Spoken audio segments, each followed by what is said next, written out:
अभी हमने सेंटेंस के दो पार्ट देखे, सब्जेक्ट और प्रेडिकेट। अब हम चर्चा करेंगे पार्ट्स ऑफ सब्जेक्ट, सब्जेक्ट के पार्ट के बारे में चर्चा करेंगे। तो आप देख रहे हैं सब्जेक्ट के दो पार्ट होते हैं, एक होता है क्वालिफायर और दूसरा होता है हेडवर्ड। सब्जेक्ट के दो पार्ट होते हैं, जो सब्जेक्ट पार्ट के दो पार्ट है वो है क्वालिफायर और हेडवर्ड। अब क्वालिफायर के भी तीन पार्ट है, क्वालिफायर के भी तीन पार्ट है, डिटरमिनर, एडजेक्टिव और एडजेक्टिवल फ्रेज। अब इसके बारे में थोड़ा चर्चा कर लेंगे, फिर हम देखते हैं कैसे ये होते हैं। क्वालिफायर वह होता है जो हेडवर्ड को क्वालिफाई करता है। जो हेडवर्ड होता है वो नाउन या प्रोनाउन हो सकता है, या जीरंड या इंफिनिटिव हो सकता है। तो जो हेडवर्ड को क्वालिफाई करता है वो हमारा होता है क्वालिफायर। अब क्वालिफायर में तीन है, डिटरमिनर, एडजेक्टिव और एडजेक्टिवल फ्रेज। डिटरमिनर क्या होता है? ये डिटरमिनर का डिटरमाइन से डिटरमिनर बना है। डिटरमिनर जो होता है ये हेड वर्ड को निश्चित जानकारी देता है, नाउन की निश्चित जानकारी देता है, ये हमारा डिटरमिनर होता है।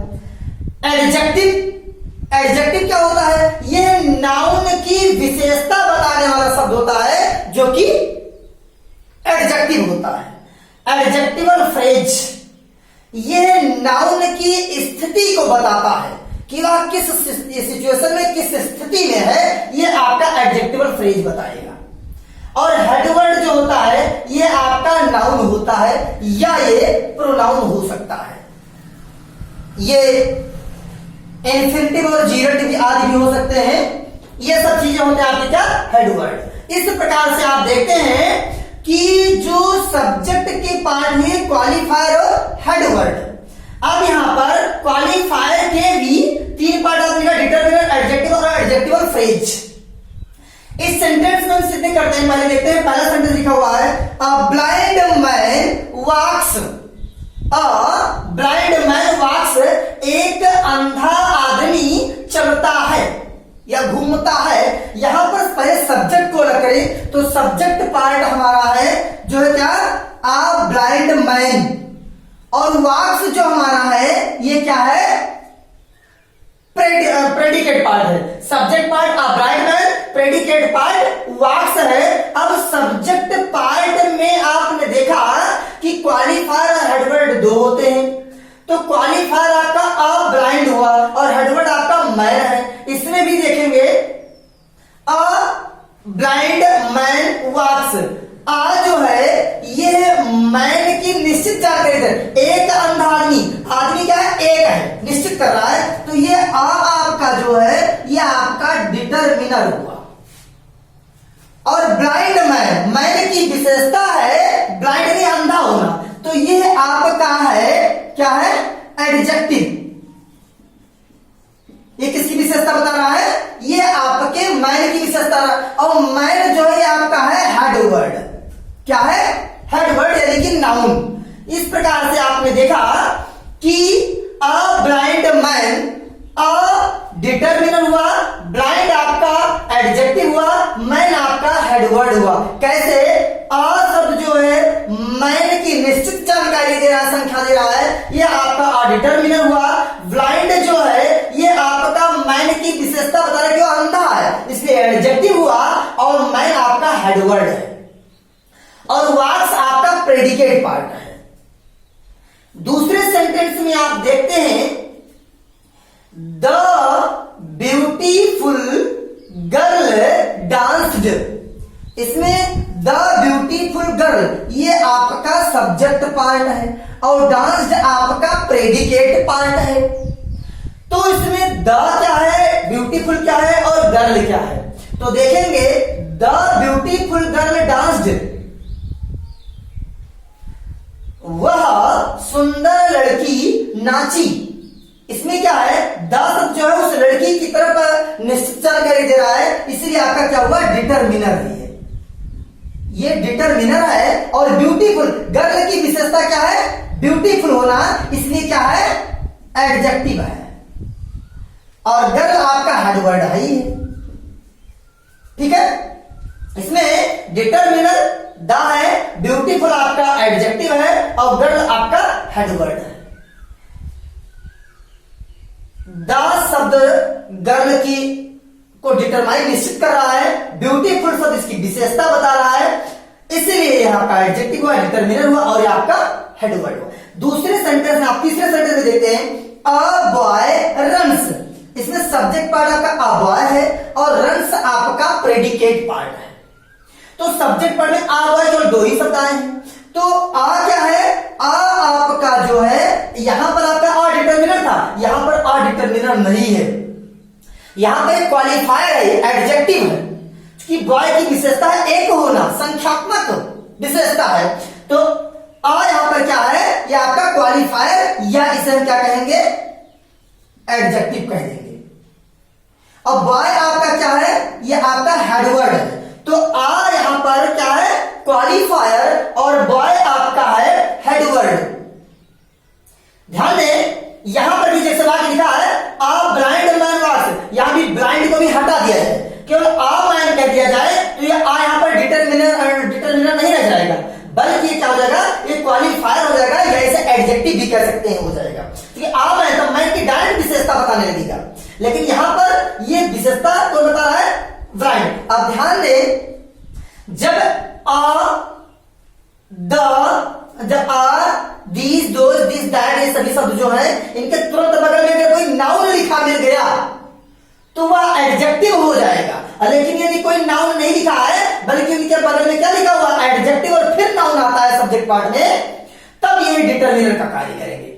तो यहां पर आ डिटरमिनर है, लेकिन यहां पर आ डिटरमिनर नहीं है, ये आपका क्वालिफायर यानी कि एडजेक्टिव है। तो आ आपका क्वालिफायर और बॉय आपका हेडवर्ड है और रन्स आपका प्रेडिकेट पार्ट है। एक बालक दौड़ता है। आप लास्ट सेंटेंस देखेंगे, इसमें लिखा हुआ है अ black bird sitting in the tree flew away. A black bird, एक काली चिड़िया, सिटिंग इन द ट्री, पेड़ पर बैठी हुई काली चिड़िया, ये सब्जेक्ट पार्ट आपका पूरा का पूरा है यहां पर, और फ्लू अवे आपका प्रेडिकेट पार्ट है। सब्जेक्ट पार्ट आपका है अ black bird sitting in the tree. क्योंकि हमने बताया है कि वर्ब के पहले जो कुछ भी लिखा हुआ सब्जेक्ट पार्ट में आएगा, क्योंकि फ्लू यहां पर वर्ब फ्लू अवे, तो इसके पहले जो कुछ भी लिखा हुआ है ये आपका क्या है? सब्जेक्ट पार्ट है। अब देखेंगे सब्जेक्ट पार्ट में कौन से पार्ट है? आ ब्लैक बर्ड, बर्ड आपका पता है मेन वर्ड, हेड वर्ड है, ये नाउन है, तो इसे हम क्या कहेंगे? ये आपका हेडवर्ड हो गया। और बर्ड की जो निश्चित जानकारी दे रहा है वो कौन दे रहा है? आ शब्द दे रहा है, और ये आपका क्या है? डिटरमिनर है। क्या है? डिटरमिनर। आ आपका डिटरमिनर हुआ। आ ब्लैक बर्ड, एक काली चिड़िया, चिड़िया की निश्चित जानकारी दे रहा है आ शब्द, तो डिटरमिनर हुआ। और ब्लैक आपका जो है ये आपका है एडजेक्टिव। तो डिटरमिनर एडजेक्टिव और बर्ड आपका है हेडवर्ड। क्या है? हेडवर्ड है। अब देखेंगे एक काली चिड़िया, इसकी स्थिति सिटिंग इन द ट्री, यानी पेड़ पर बैठी हुई है, इस बर्ड की जो स्थिति है, हेडवर्ड की जो स्थिति है वो क्या है? Sitting in the tree. ये आपका सिटिंग इन द ट्री जो है ये आपका एडजेक्टिवल फ्रेज है।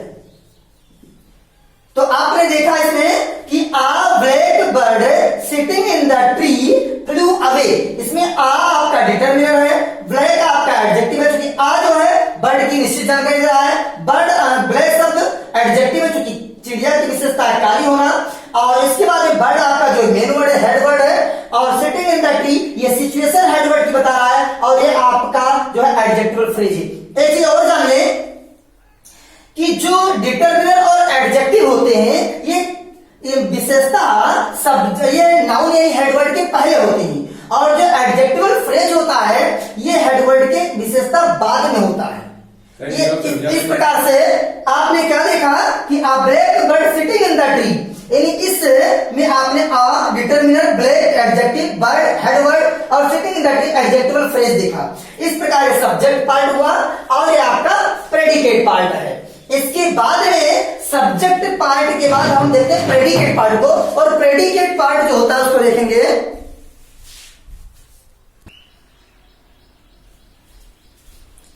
आइए अब हम देखते हैं पार्ट्स ऑफ प्रेडिकेट। प्रेडिकेट के पार्ट देखते हैं। तो प्रेडिकेट जो होते हैं वो इनके भी 3 पार्ट होते हैं। प्रेडिकेट के 3 पार्ट होते हैं, वर्ब, ऑब्जेक्ट और कॉम्प्लीमेंट। देखते हैं पहले सेंटेंस में नीचे वर्ब क्या होता है। वाक्य में जो एक्शन हो रहा होता है वह वर्ब होता है। ऑब्जेक्ट क्या होता है, यह वर्ब के बाद में कार्य की पूर्ति में वर्ब में पहले इसको पहचानने का सबसे पहला तरीका होता है वर्ब में क्या या किसको लगाकर प्रश्न पूछने पर जो उत्तर प्राप्त होता है वो आपका ऑब्जेक्ट होता है। सबसे आसान तरीका ऑब्जेक्ट ढूंढने का, ठीक है ना। कर्म, इसको हिंदी में कर्म बोलते हैं, और कॉम्प्लीमेंट होता है। इसको हम पहचानेंगे, देखेंगे। सबसे पहले देखेंगे वर्ब। वर्ब भी 2 होते हैं इसमें, हेल्पिंग वर्ब और मेन वर्ब। ऑब्जेक्ट भी 2 होते हैं, ये होते हैं डायरेक्ट ऑब्जेक्ट और इनडायरेक्ट ऑब्जेक्ट। हेल्पिंग वर्ब और मेन वर्ब में क्या होता है, हेल्पिंग वर्ब जो वर्ब की मेन वर्ब की सहायता कर रहा हो, और मेन वर्ब क्या होता है जो मुख्य वर्ब ही अपना हो। ये वर्ब 2 होते हैं। और इसमें ऑब्जेक्ट डायरेक्ट और इनडायरेक्ट। डायरेक्ट ऑब्जेक्ट जो निर्जीव हो वो डायरेक्ट ऑब्जेक्ट होता है, और इनडायरेक्ट ऑब्जेक्ट जो सजीव हो वो इनडायरेक्ट ऑब्जेक्ट होता है। और फिर तीसरा कॉम्प्लीमेंट होता है। देखते हैं ये सेंटेंस में। पहला सेंटेंस है my father reads the newspaper. सबसे पहले इसमें सब्जेक्ट पार्ट देखें क्या है, माई फादर, ये आपका सब्जेक्ट पार्ट है, और रीड्स द न्यूज़पेपर आपका प्रेडिकेट पार्ट है। माई फादर में माई जो आपका है, ये आप जानते हैं माई फादर, फादर हेडवर्ड है, और माई इसका एडजेक्टिव क्वालिफायर है, एडजेक्टिव पार्ट है, क्योंकि फादर की विशेषता है माई होना। इसके बाद आप देखते हैं रीड्स द न्यूज़पेपर। इसमें क्या है, रीड्स आपका वर्ब है, जो एक्शन हो रहा है ये आपका क्या है, मेरे पिताजी अखबार पढ़ते हैं, रीड्स आपका वर्ब है। और द न्यूज़पेपर क्या पढ़ते हैं, अखबार, तो ये आपका द न्यूज़पेपर जो है आपका ये ऑब्जेक्ट है। तो रीड्स आपका वर्ब है और द न्यूज़पेपर आपका ऑब्जेक्ट है। तो वर्ब एक्शन हो रहा है और उसमें क्या क्या पढ़ते हैं, द न्यूज़पेपर, ठीक। My father told me a story, इसमें देखेंगे माई फादर आपका सब्जेक्ट पार्ट हुआ, टोल्ड मी अ स्टोरी ये आपका प्रेडिकेट पार्ट है। तो told me a story predicate part है, इसमें टोल्ड जो है ये वर्ब है। मेरे पिताजी ने मुझे एक कहानी सुनाई, तो सुनाने का एक्शन हुआ ये आपका वर्ब है। क्या है, वर्ब, मेन वर्ब है। क्या है, मेन वर्ब। टोल्ड, मेरे पिताजी ने मुझे कहानी सुनाई, क्या सुनाई, कहानी, किसको सुनाई, मुझे। इसमें 2 ऑब्जेक्ट आए हैं, जिनमें मी जो है आपका इनडायरेक्ट ऑब्जेक्ट है। इनडायरेक्ट ऑब्जेक्ट का मतलब सजीव ऑब्जेक्ट, मी जिंदा है ना, मैं, मुझे। और आ स्टोरी आपका क्या है, ये आपका डायरेक्ट ऑब्जेक्ट है, यानी निर्जीव अवस्था में। इस प्रकार से टोल्ड आपका वर्ब है, मी आपका इनडायरेक्ट ऑब्जेक्ट है, और स्टोरी आपका डायरेक्ट ऑब्जेक्ट है। राम वाज अ किंग, यहां पर सब्जेक्ट राम है, और वाज अ किंग आपका प्रेडिकेट पार्ट है। वाज इसमें आपका क्या है, हेल्पिंग वर्ब है। कौन सा वर्ब है, ये हेल्पिंग वर्ब है। और अ किंग ये आपका कॉम्प्लीमेंट है। क्यों, राम एक राजा था, वर्ब के राम था एक राजा, यानी जो वाज है इसके कार्य की पूर्ति में, इसकी वाक्य के अर्थ पूर्ति में सहयोग कर रहा है, इसमें कॉम्प्लीमेंट है अ किंग, तो ये आपका क्या हुआ, कॉम्प्लीमेंट हुआ। इस प्रकार से आपने देखा कि पार्ट्स ऑफ प्रेडिकेट भी 3 है, वर्ब, ऑब्जेक्ट और कॉम्प्लीमेंट। वर्ब 2 हेल्पिंग और मेन वर्ब आएंगे, इसमें ऑब्जेक्ट डायरेक्ट और इनडायरेक्ट ऑब्जेक्ट होते हैं, और कॉम्प्लीमेंट होते हैं। इस प्रकार से आप इस प्रकार जो है पार्ट्स ऑफ सेंटेंस को आज आपने देखा। पार्ट्स ऑफ सेंटेंस में 2 सब्जेक्ट और प्रेडिकेट। सब्जेक्ट के भी आपने अलग अलग पार्ट होते हैं उसको पढ़ा, और प्रेडिकेट के भी जो अलग अलग पार्ट होते हैं इसको भी आपने पढ़ा। इसको विधिवत तरीके से मन लगा करके घर पर आप स्वयं भी, आपके पास जो भी बुक्स हो ग्रामर से संबंधित उसे भी आप एक बार देखें, ताकि जो प्रैक्टिस करना हो वो आप अपनी किताबों से प्रैक्टिस कर सकते हैं। और प्रैक्टिस करके आप यदि हमारे पास भेजेंगे फिर हम उसे चेक कर देंगे क्या सही है और क्या गलत है। फिलहाल आज के लिए इतना ही। धन्यवाद। भारत माता की जय। जय श्री राम।